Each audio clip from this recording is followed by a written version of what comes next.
Luego de haber estudiado la evolución, de haber culminado con la evolución humana, ¿cierto? Y haber entendido cuáles son las causas y cuáles son los efectos de la evolución, bueno, ahora quiero que estudiemos y analicemos qué es la ecología y cuáles son, ¿cierto?, los factores y cómo se relaciona también con la evolución. Para ello, lo primero que tenemos que identificar son los niveles de organización de los individuos, como pueden ver acá, que va desde lo más pequeño, ¿cierto?, que sería el nivel molecular, donde están los átomos, ¿cierto?, y al nivel más amplio que corresponde a la biosfera. Entonces, la ecología, chiquillos, para que vayan entendiendo, va a estudiar desde el organismo o individuo hasta los ecosistemas o biosfera. Entonces, el día de hoy, en realidad, quiero que nos centremos un poquito en esta parte que tiene que ver con la población. ¿Okay? Así que les voy a marcar para que veamos, ¿cierto?, qué es esto lo que hoy, ¿cierto?, quiero que analicemos. Entonces, como primer concepto que deberíamos, ¿cierto?, manejar, corresponde al organismo o al individuo, que es la unidad elemental de un ecosistema. Sin individuos, obviamente, no hay ecosistema. Y estos individuos, ¿cierto?, se caracterizan porque están interactuando con los factores ambientales y estos factores ambientales van a determinar las características de este individuo.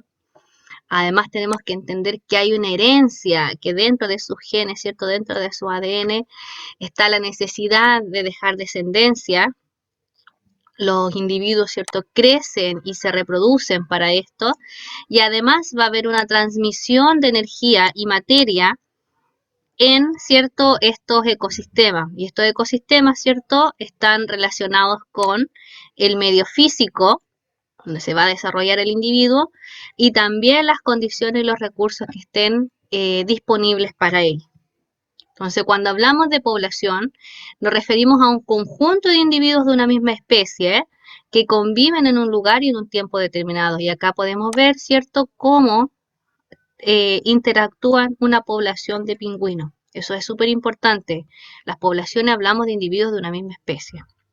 Y cuando hablamos de comunidad, nos referimos a distintas poblaciones que pueden coexistir o cohabitar en un mismo lugar. Y esto también tiene un sinónimo que es la biocenosis. Entonces, como pueden ver acá, tenemos poblaciones de distintos peces, tenemos corales, tenemos esponjas, ¿cierto? Y todos estos individuos, todos estos seres vivos, todas estas poblaciones están interactuando entre ellas. Y cuando hablamos de ecosistema, nos referimos a cómo la comunidad va a integrarse a este medio ambiente. Y ese medio ambiente, ¿cierto?, se refiere al medio abiótico, aquello que no tiene vida, ¿cierto? Como son los suelos, como son el aire, la radiación solar, el agua, ¿cierto? Todos esos factores van a determinar qué comunidad vamos a encontrar en ese ambiente en particular, ¿ok? Y cuando hablamos de biosfera, nos referimos al conjunto de organismos que están viviendo en el planeta. O sea, ¿cierto? Es un ecosistema gigante porque incluye a todos estos seres vivos, incluyendo nosotros. Entonces, hoy nos vamos a centrar en esta parte que tiene que ver con la ecología de poblaciones. Y las poblaciones, ¿cierto? Ya dijimos que tiene que ver con el conjunto de individuos y estos individuos, ¿cierto?, están influenciados por esos factores físicos que se llaman abióticos y por factores biológicos ambientales que se llaman bióticos, como las interacciones que pueden haber entre ellos.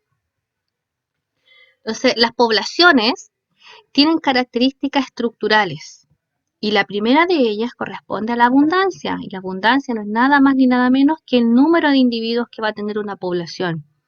Muchas veces nosotros no podemos determinar el número neto de individuos, sino que utilizamos la abundancia relativa.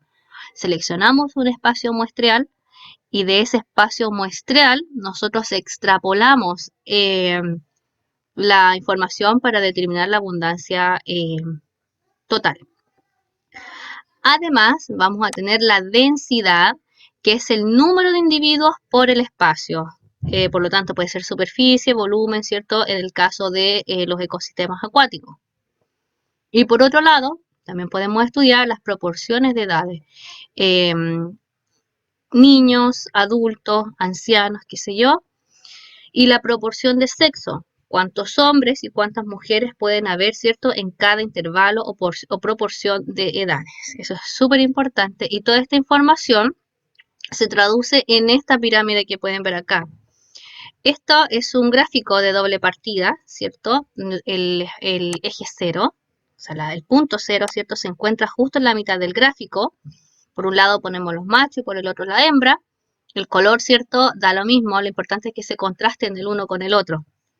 Y desde acá, ¿cierto? Hacia un lado va aumentando el número y hacia el otro lado va aumentando. Acá, como pueden ver, tenemos los intervalos de edades. Es mucho más fácil trabajar así que ir poniendo, imagínense, si una población tiene individuos de 90 años, sería, ¿cierto?, demasiado desproporcionada, por lo tanto utilizamos estos rasgos de edades.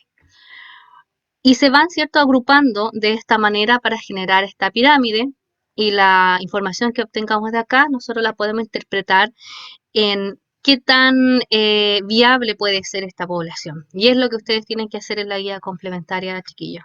Así que espero que la información haya quedado clara. Recuerden que tenemos horarios para poder solucionar todas esas dudas y consultas que tienen ustedes. Así que los espero. Y también, ¿cierto? Tenemos nuestras clases online donde vamos a tener mayor profundización con estos temas. ¿Ok? Así que espero que estén muy bien y nos vemos en la próxima. Hasta luego.